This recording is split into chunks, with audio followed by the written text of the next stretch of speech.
Radio J. Pont-Neuf, Shlomo Malka. Radio J.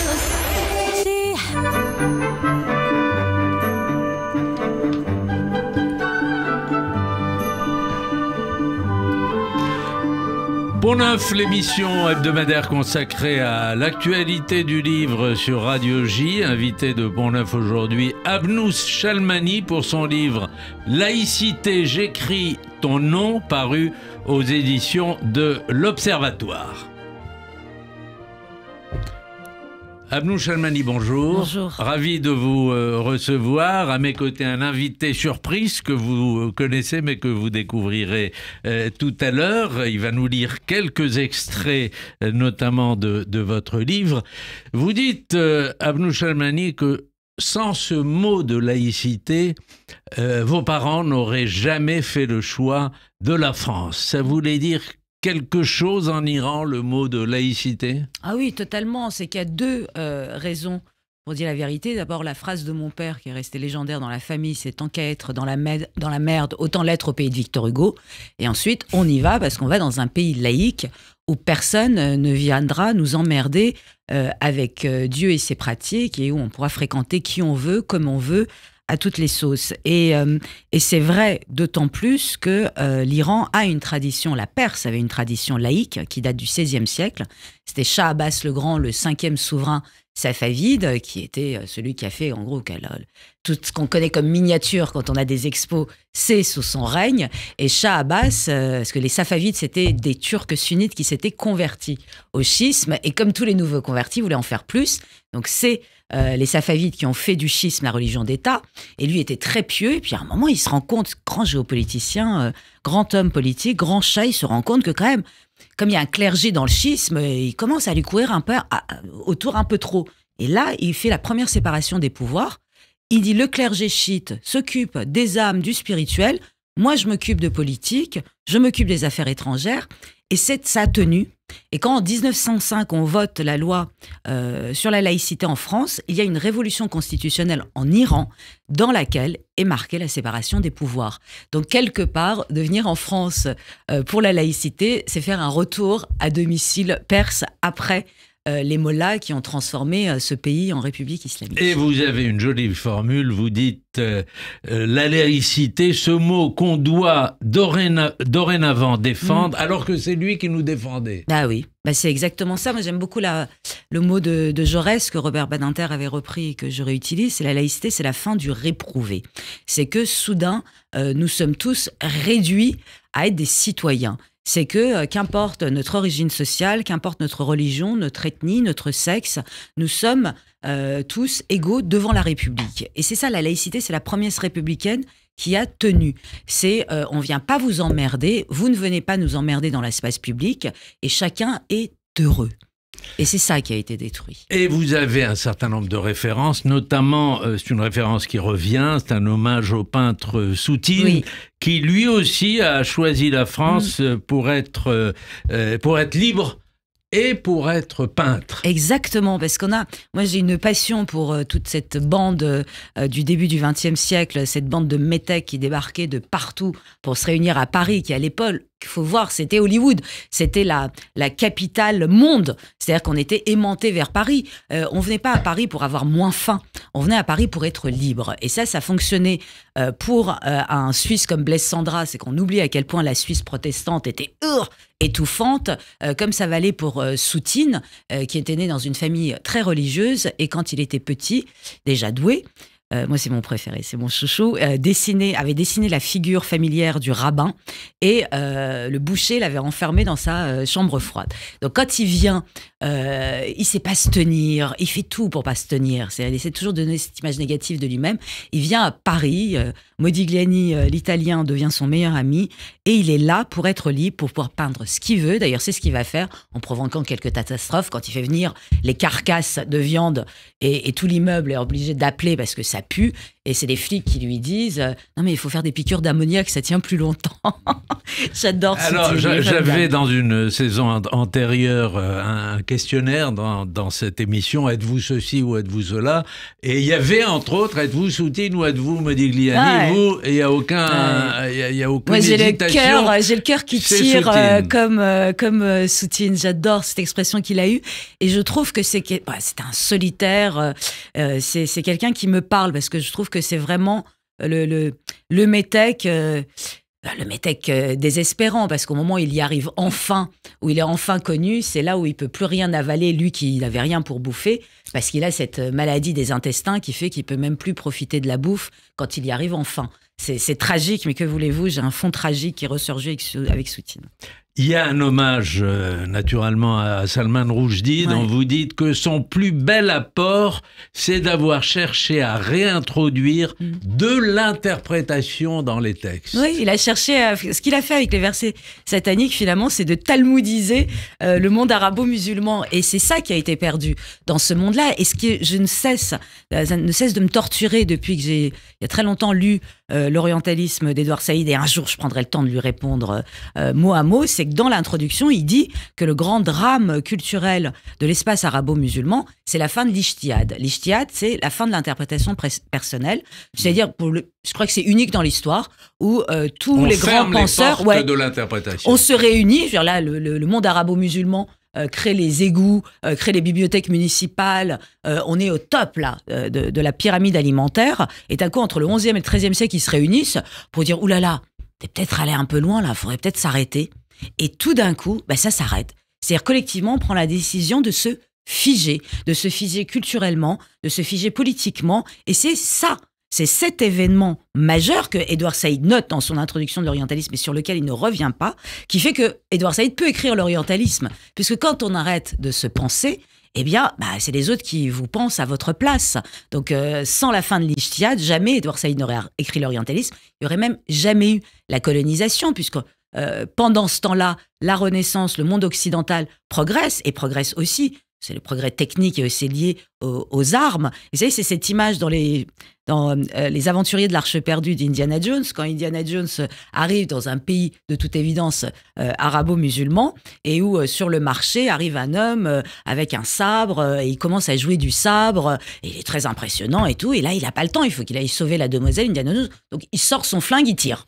Voilà, métaphore de l'Ijtihad, c'est exactement ce qui s'est passé, c'est qu'ils sont restés au sabre, et alors que les autres étaient déjà au pistolet et à la poudre. Alors l'invité mystère, vous l'aurez compris, c'est Ariel Wiesman. Comment ça, vous l'aurez compris? Parce que vous connaissez bien Abnous, et Abnous vous connaît bien, et je suis persuadé que vous avez été sensible à ce qu'elle dit de l'interprétation, de réinjecter de l'interprétation pour faire vivre les textes. Si on part de Lévinas et de l'idée que le visage, c'est le début de l'interprétation, de l'exigence de l'interprétation, la religion qui prône la soumission, je sais bien que c'est un cliché, efface le visage.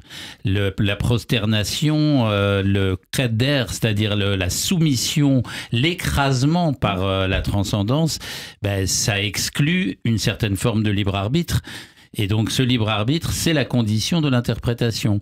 Mais moi, je suis toujours vraiment épaté quand j'entends Abnous parler, tout comme lorsque je vois des majorettes défiler dans les rues de Issoudun avec leurs bâtons en l'air, parce que ça joue à la fois J'ai toujours rêvé d'être une majorette, j'adore. Ah bon? Oui, mais ça lui va très bien. Ça vous irait très bien, oui. Non, mais ça passe de l'histoire à la littérature, à la poésie. Si tous les journalistes pouvaient avoir cette surface-là, cette culture, au lieu de se référer à des idéologies qui sont raccourcissantes et faciles. C'est dommage. Et le courage. Ouais. Le courage d'Abnous. Alors, je vous ai donné quelques textes. Vous choisissez le texte que vous voulez lire. Non, mais j'ai ça sous les yeux, et donc vous avez très gentiment souligné. Donc, c'est vraiment un choix du libre arbitre, là.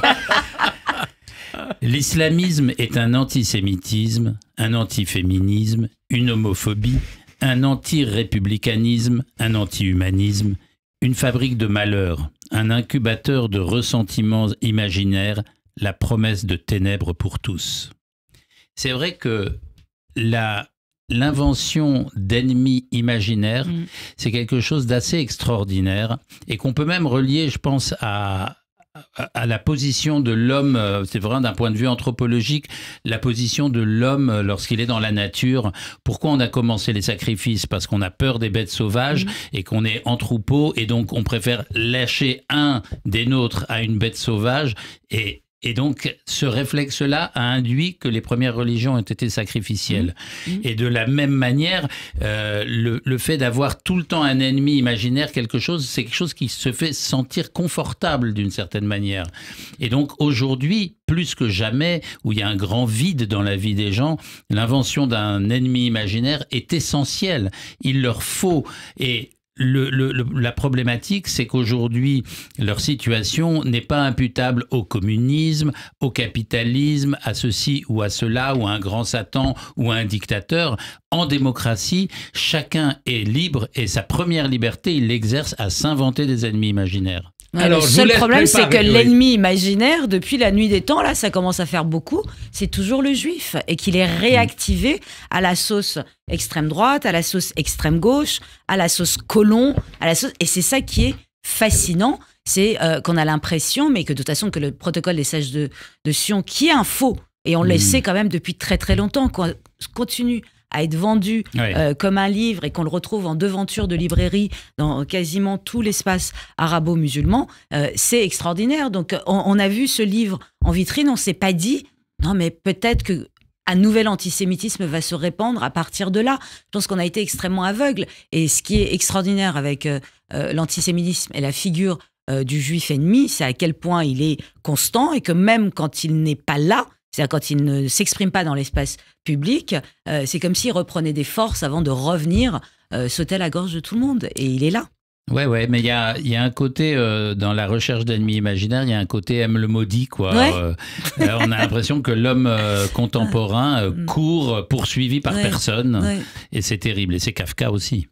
Alors, Abnouch Shalmani, la date du 7 octobre, naturellement, occupe une place centrale dans votre livre. Je vais lire cet extrait. Difficile, pour ne pas dire impossible, de ne pas écrire la date devenue un avant et un après du 7 octobre. Le pogrom du 7 octobre 2023 n'est pas une date en plus qui marque une rupture dans le cours géopolitique du monde. Le 7 octobre a une portée mondiale et historique considérable, mais il est aussi un choc intime sidérant et pas seulement, il est une rupture humaniste. Oui.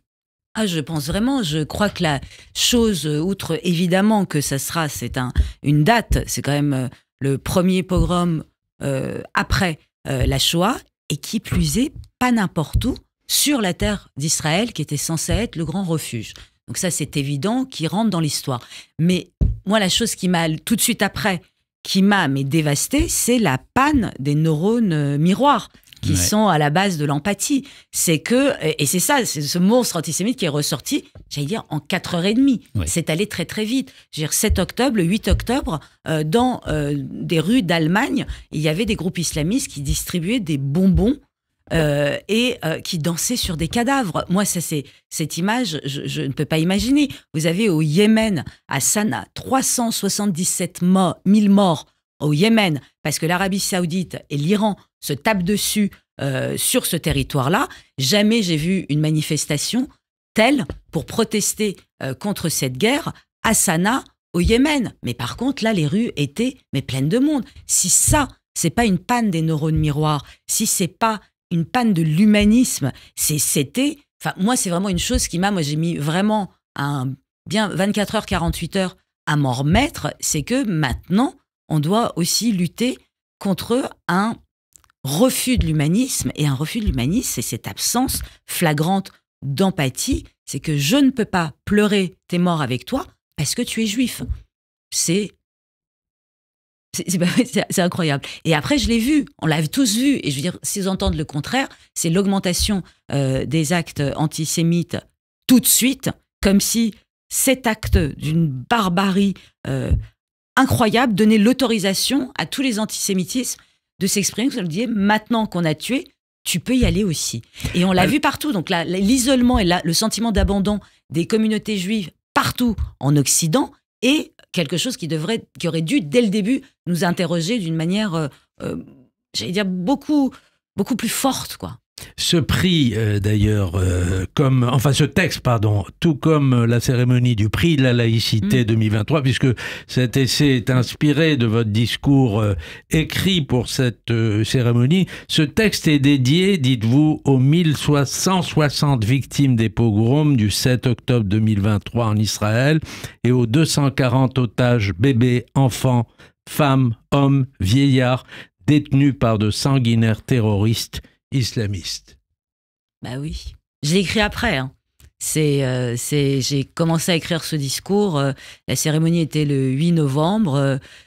Pile un mois après, j'ai commencé à l'écrire. Voilà, c'est mon premier texte post-pogrom. Et il y a vraiment un avant-après. Il était hors de question de faire autrement parce que on ne danse pas sur des cadavres et que ce qu'on a vu, c'est des familles entières décimées, des tortures, on a vu des mutilations, on a vu Moi, j'ai vu les images qu'on nous a montrées, c'est insupportable. Mais là, le livre qui vient de sortir cet octobre de la journaliste d'Haaretz est juste... il est impossible à lire en continu. Moi, je le lis par bout. Parce que c'est insoutenable, mais j'aurais pas été digne, j'allais dire, de mon éducation, de ma culture et du regard que je pose sur moi quand je me regarde sur un miroir si je l'avais pas dédié aux victimes des pogroms. Alors tout le monde se souvient naturellement de ce qu'il faisait le matin de ce samedi 7 octobre et vous dites dans un texte magnifique que Ariel va nous lire s'il veut bien, il n'existe pas un humain qui n'a pas réagi au pogrom du 7 octobre. Il n'existe pas un humain qui n'a pas réagi au pogrom du 7 octobre, qui n'a pas ressenti cet événement inouï par sa violence destructrice, comme un jour après lequel plus rien ne sera pareil. Je ne vous parle pas seulement de la peur, intense, pure, légitime, ressentie par la très grande majorité des Juifs devant la recrudescence mondiale et décomplexée de l'antisémitisme, ni de la joie mortifère et honteuse d'une part trop importante des musulmans devant le massacre de Juifs. Je vous parle de cette chose que nous possédons, nous, humains, en partage, l'empathie. Je vous parle de la panne ahurissante des neurones miroirs qui président à l'empathie d'une trop grande part d'une humanité qui a oublié de se poser au creux de son cœur pour pleurer sur ce que les hommes sont capables de faire pour imposer leur haine idéologique. Je salue comme tout le monde, comme beaucoup de nos auditeurs qui savent ce qu'on vous doit pendant toute cette période. Vous qui avez suivi l'actualité au jour le jour, on a envie de vous demander comment tout cela va finir. Je veux pas être pessimiste. Il est hors de question tant que les islamistes et les idéologues haineux n'ont pas gagné, on n'a pas perdu. Donc, faut rester là-dessus. Qu'est-ce qui va se passer ? C'est que quand même, il faut quand même se rendre compte aussi d'une chose, c'est que depuis 45 ans, dans ce Moyen-Orient, le chaos, c'est les mollahs, c'est la mollarchie, c'est la République islamique d'Iran qui a besoin de ce chaos pour continuer à exister. C'est le Liban, le Hezbollah du Liban, c'est le Hamas à Gaza, c'est la Syrie, c'est l'Irak avec ses milices chiites redoutables. On sait où est la source aussi de ce chaos, de cette impossibilité de prospérité pour une région qui est riche. Je n'aurais jamais pensé dire cette phrase, mais je pense qu'il y a une carte qui était encore inconnue il y a quelque temps, mais qui aujourd'hui est sur la table, qui est la carte de Riyad, qui est la carte de Mohammed Ben Salman, qui est tellement obsédé par son vision 2030, son Arabie Saoudite du futur, qui a Neom, qui est sa ville, qui est à 45 km de la frontière israélienne. Il a besoin du nucléaire américain, il a besoin de la technologie israélienne. Et là, vous voyez, ils ont racheté encore un bout de la péninsule égyptienne. Donc là, Mohammed Ben Salman est en train de mettre la main quand même sur la mer Rouge pour l'avenir. Donc et c'est les ennemis Il y a quelque des chose mollahs. de ce Il y côté-là. a quelque chose de ce côté-là qui peut jouer. Incontestablement. Et à l'intérieur, c'est-à-dire dans les sociétés occidentales par rapport à l'antisémitisme, moi, je pense pas être courageuse parce que je pense que dans la dimension du courage, il y a une dimension physique. Et moi, là, pour l'instant, on est dans une dimension intellectuelle. Je pense que c'est les autres qui sont lâches. Donc, il y a un moment aussi, il faut vraiment mettre les gens devant leurs responsabilités face à l'antisémitisme, que l'antisémitisme, c'est le moule de tous les racismes et qu'il est impossible de se dire antiraciste sans combattre l'antisémitisme. Et qu'à un moment, c'est à nous tous aussi de tenir un discours beaucoup plus ferme. Et je le dis régulièrement, et maintenant on cogne avec des mots, avec des idées, mais maintenant on cogne. Ariel Wiesman. Il y a quelque chose quand même, en vous écoutant, qui est pour moi une évidence, c'est qu'il faut dire aux gens que oui, nous les Juifs, nous sommes inquiets, mais l'inquiétude chez nous, ça n'est pas une qualité morale. L'inquiétude, c'est juste une constatation factuelle. Et un prophète qui prédit des mauvais temps, c'est un faux prophète, d'après Maïmonide.